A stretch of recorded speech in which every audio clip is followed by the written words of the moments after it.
Morning po. Nandito po tayo sa Banton, Romblon. At ito po ang weather natin ngayon. Nananampal na po ang hangin dito. Yan po, oh, sumasayaw na po ang ating mga puno sa tugtugin ng hangin. Ayan. Malakas na rin po ang hangin dito. Kahit na signal number 1 lang yung bagyo natin dito sa Banton, Romblon, pero mahangin na rin po. Lumilipad na yung mga basahan namin at saka mga upuan, napupunta na sila dito sa gilid. Diyan.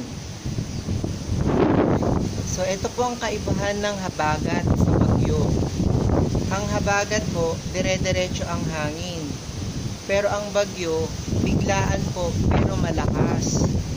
Kaya yan po, yung mga ibang puno, kalimitan na babali. Kasi yung biglaang hangin, nakakabali yun ng mga puno, nakakalipad din ng mga yero.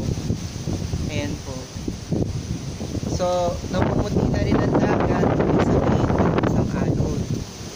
Dapat nga kahapon may biyahe kami going to Manila, kaya lang na-postpone ng Star Horse Shipping Lines kasi nga may signal na dito sa lugar natin. Signal number 1 na po dito sa Banton, Romblon.